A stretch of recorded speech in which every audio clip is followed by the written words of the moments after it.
Alright, this video is going to be about checking image quality. So I'm just going to look at this image of this bear. It's 3502 by 3584. The first thing we can tell is there's a lot of excess white space around the outside. And just opening it up in Windows Photo Viewer, I can see that it's a really bad background removal. Okay, so it's not good quality. If I open this up in Photopea, let's open this from computer, and I hit open. This is a photo from Adobe Stock. What I can do is I can put a solid color background behind it. So I'm just going to look for solid color, or color fill is what it is in Photopea. It's solid color in Photoshop, and just drag it below.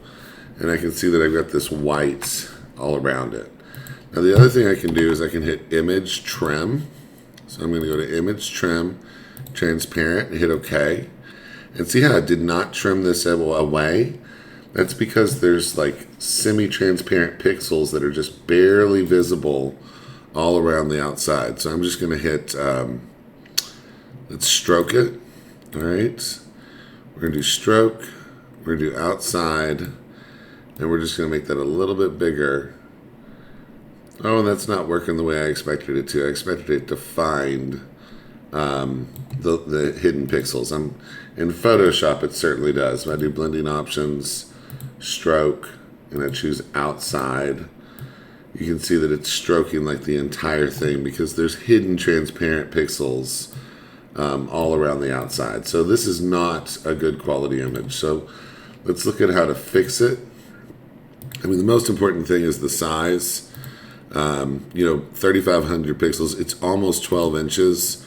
But it's not, because if you crop into the actual artwork, which we can't do with trim, we're going to find out that it's actually a lot less.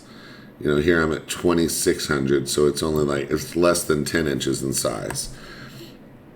So let's fix it, okay? We're going to take this and we're going to put a white background on it, which I know that seems counterintuitive to most people.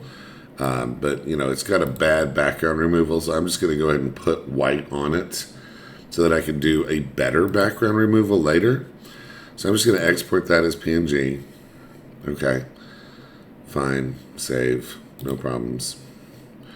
And I'm going to name that something that makes sense to me. So I'm going to rename this, and I'm going to call it Teddy White BG. All right. Now I'm going to open up Upscale, which is a free program, so you can get this at upscale.org.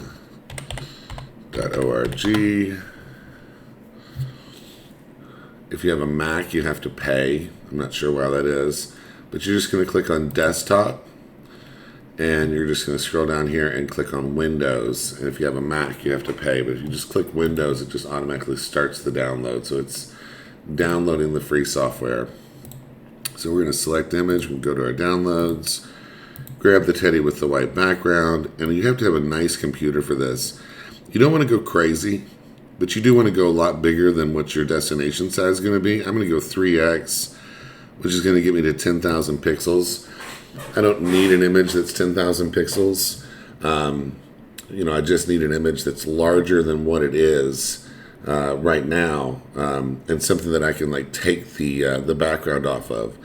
The other thing I'm going to point out while I'm doing this, if you look at the image at 100%, let's see, let's do a view pixel to pixel. This is the actual quality of the image. So if you see a lot of blurriness, well, actually I see some weird stuff right there underneath his head. Look at those weird squares. I'm not sure why we're seeing that. I don't know if that's just an error in the program or if that's real. Let's look at it here. So in Photoshop, it's Control 1. Yeah, no, there's some weird stuff going on around his face. So I didn't even notice that, backed off. But, this is how you judge an image. You look at the quality when it's zoomed in. And that's how you actually can tell if an image is a good quality or not. If it's not, if it's pixelated, when you're viewing it at 100%, so it's important. See, I'm at 100%.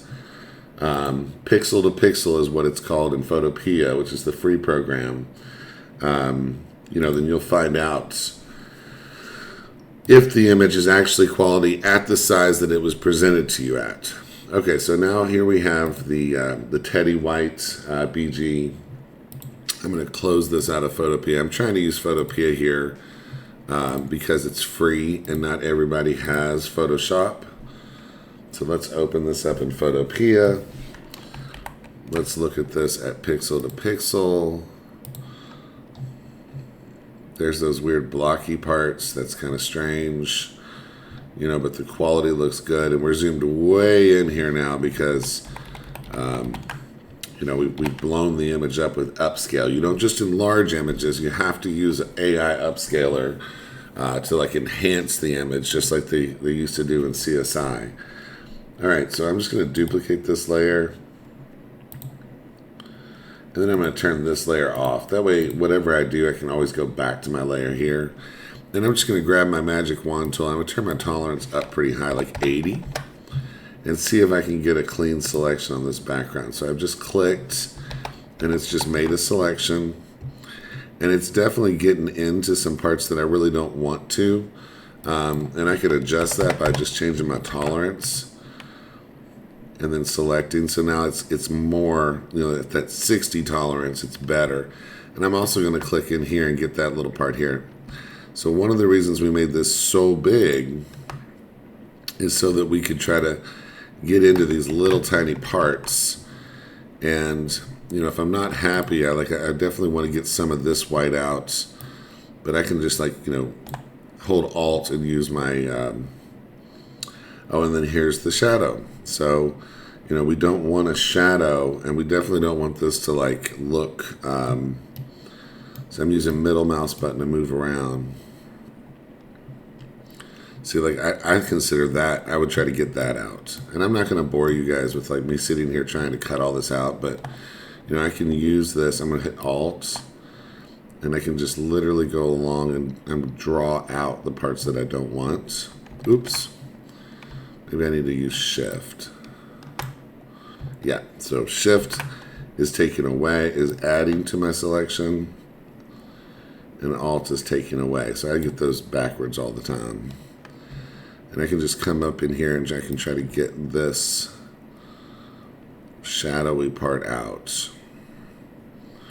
And I'm not going to make this a long tutorial. I'm literally just going to kind of show you all real quickly how you can do a better job. I'm using middle mouse button. Oops. Control Z is your friend. So I'm holding Shift, and then I'm clicking, and then I'm just drawing the part that I want gone. And then I'm just going to hit delete. So now we should have a decent, let's put a solid color behind it, color fill, black, okay. Yeah, see, I'm not happy with that. I would spend hours potentially refining this selection to get around this hair. This is one of the worst things you could ever try to crop. I mean, one thing you can do is you can control click. Hold on. I just realized that I had my selection done when I made that. Let's do color fill, black, okay. Yeah. So you can control click this layer, and then you can do select, modify, contract. And we'll go in by 2 pixels. All right. And it's slow because it's on a web browser. And then we can do select inverse. And then we can select the layer that we're cutting off of and hit delete. And you'll see we kind of got a little bit in, a little bit more. A little bit of that white halo is gone. So you can keep doing that until you are happy with it. But it's going to keep making this more and more fringy. So, this is decent. Now I can turn this off. And I can do image trim. And I'm just going to do transparent, and now it's going to get in tight. That's an actual trim. So it's actually the right size. So now I can tell what real size I have. So I have 7896. It's way bigger than I ever need. I'm going to set this to 300. I'm going to set this to 7896. So now I've got 300 DPI. DPI is just a flag. The pixel dimensions are what matters. And then I'm actually going to give it a little bit of canvas size all the way around it because I'm going to do a resize. So now I've got 50 pixels at the edge. So I'm going to do image size. I'm going to take it down to something like 4,500 width. And hit OK. So that's like 15 inches wide. And it's taking forever to do that. Sorry about that. Okay, it finally resized. And then I'm going to trim. And it's just going to come in just a tiny bit. And so now I have an image, 4472. You know, it's almost 15 inches wide. Height, 5102. So what is that divided by 3? I'm struggling. You're just going to take that 51 and divide it by 3 in your mind. It's like 16 or 17, right? Okay. And then I'm just going to hit Control 1 and view it pixel to pixel, and I can see all the actual detail. Those blocks are so weird. Who knows? I got this from Adobe Stock, you know, which is the most valid place in the world to get an image, and it's not good quality. So now I can export this as PNG. I think it just automatically names it. Or I guess I can name it here. Yep, all right. So I'm going to name it something that means something to me. Teddy. And I'm just going to put my name. You know, just so that I know that I fixed it and that it's good. And there I've got my image. All right. I hope that helps.